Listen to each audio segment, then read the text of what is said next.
Well, good morning everyone. Welcome to Wellington Railway Station. The Minister for Rail, Mr Peters, and I are very pleased to be here to announce this morning that as part of Budget 2025, the government is investing $605 million into rail upgrades and renewals. $143.6 million of this investment will include critical metro network renewals in Auckland and here in Wellington. The investment into metro rail in Auckland and Wellington will improve the level of service of passengers by addressing overdue and critical renewals work. We need to be honest about the fact that there is a backlog of overdue renewals that has made our services less reliable, with commuters experiencing ongoing disruption in recent years. Piecemeal network maintenance has increased overall costs and hasn't delivered the high quality metro rail service that our cities need to flourish. The poor state of the network has flow-on impacts for performance, like temporary speed restrictions that are often needed as a safety precaution, leading to longer travel times and disrupted service schedules. Ultimately, we want a safe and reliable metro network in Auckland and Wellington. So this investment will continue to support delivery of this network that's more reliable, make it more efficiently maintained, and ease congestion on the busy parts of the network. And it will also lead to better experiences for commuters, including 24 million journeys on the network each year. I should say also that Auckland Council and Greater Wellington Regional Council will also need to meet their fair share of the costs to deliver the services that we want for Metro Rail. I'll now hand over to Mr Peters, who will talk about the wider part of the network. Thank you. Well, thank you, Minister Bishop, and also I want to thank the welcoming choir who was there when we came in, and for you to be here. As the Minister for Rail, and the word is for, and it's deliberate because it's a pleasure to make this announcement today. Thank you, Kiwi Rail, who have led major network upgrades. What's that, sunshine? Another? Oh, I'll handle them later on. Thank you, Kiwi Rail, who have led major network upgrades and rolling stock procurements without budget overruns. We are speaking here of new locomotives, new wagons, new shunts, better depots, an upgraded Northland line, a third main line on Auckland's busiest junction, extending Auckland's electrified network to Papakura, slowly but surely fixing Auckland and Wellington's networks, rebuilding the Hillside Workshop in Dunedin, and much more. It would be immodest to point out who committed the funding for those vital investments. But today we build upon our legacy, $604 million for rail from Budget 2025. This for a sector that contributes $3.3 billion in economic value each year. While others may take convincing, we do not. We know that as an export nation, efficient freight connections are the lifeblood of our economy. Rail is the clearinghouse of our ports, efficiently emptying their yards so they can handle more ships. More ships enable more exports, more trade. $461 million for the rail network investment program means that the 2025 to 2027 nationwide infrastructure program is fully funded. This program replaces decades-old bridges, culverts and other assets from infrastructure to last for generations to come, and provides a bedrock for growth by the commercially funded freight operations to move our goods. $143.6 million to continue to upgrade Auckland and Wellington, delivering the reliability that 22 million commuters a year deserve. Reliability is what drives more people to use public transport. We get that, we get the message. We don't just talk, we in fact deliver. Thank you very much. Mr Bishop, how much of this money is new money and how much of it is sort of a restatement of the announcement last year? It's all new money. So Budget 2024 invested the first 2 years of what's called the Rail Network Improvement Program, the RNIP as it's known in the parlance, and this money in Budget 2025 completes the 3-year RNIP funding, so 2024 through 2027, and the metro renewals money, the overdue renewals work, is new money as well on top of that.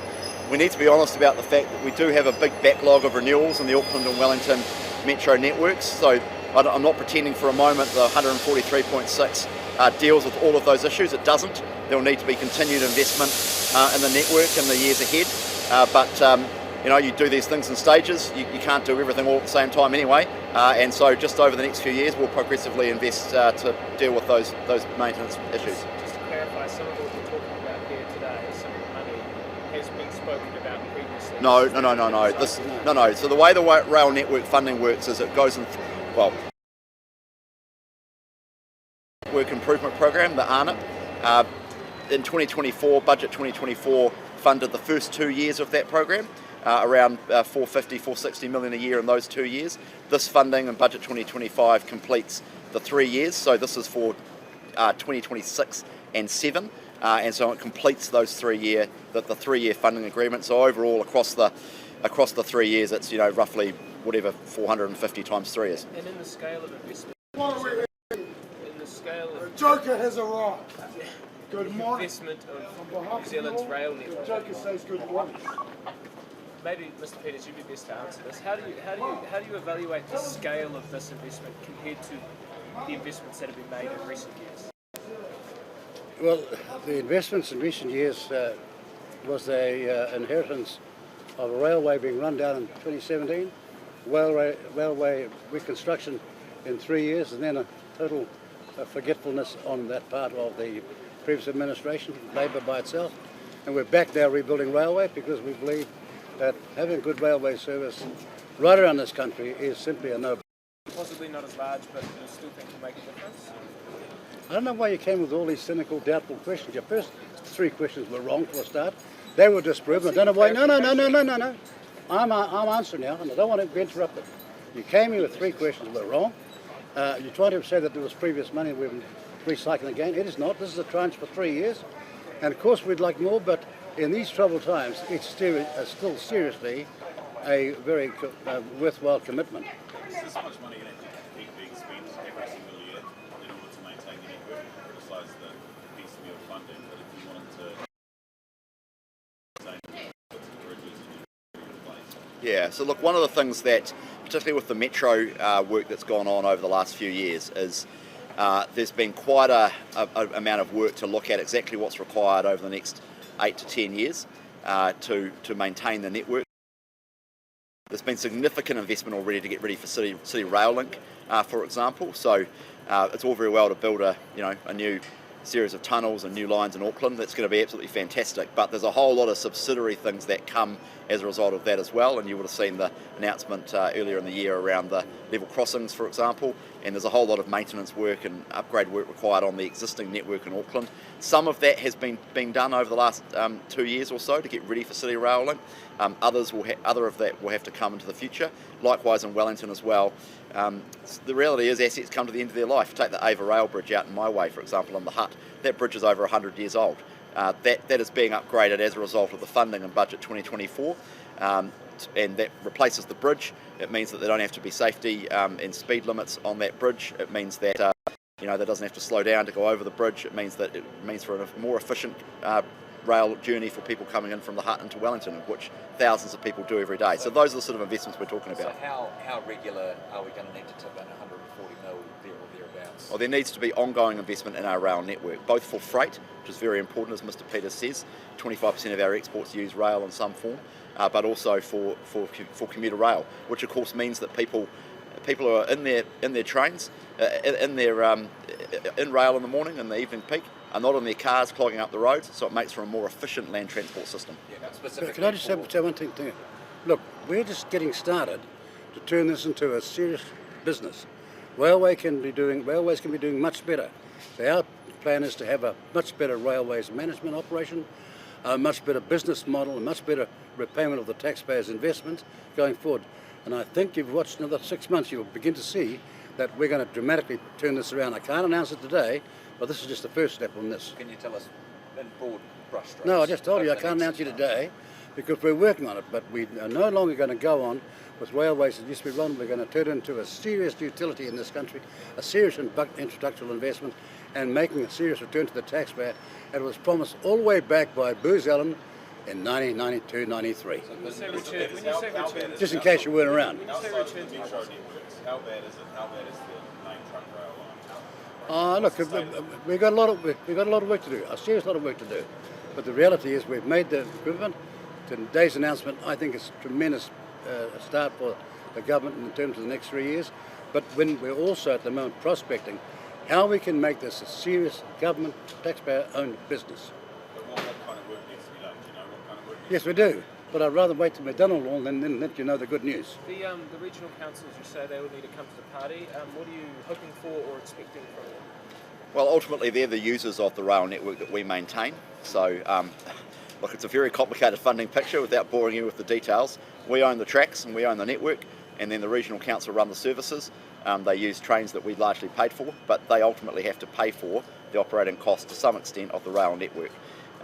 And there's an ongoing discussion to be had with the regional councils and Auckland Transport in Auckland about the exact funding split. So I'm not going to get ahead of those discussions and those negotiations, but that's an ongoing conversation. And when do you hope to see passenger numbers in Wellington, for instance, turning around? You know, there's been a drop in the last few years. Yeah, as soon as possible. I'm really concerned about the drop in passenger rail numbers in Wellington. This is an excellent service. It means that the Hutt Road is not clogged with motorists every morning. It's an important connector of people. It's a vital service for the Wellington region. I grew up taking the train to and from school every day. Didn't own a car till I was in my 20s. The train service is a critical part of the wider Wellington economy, and so I want to see those passenger numbers recover, and today's announcement will help those passenger numbers recover, but it's not going to be just today. There will need to be ongoing investment. Would you consider...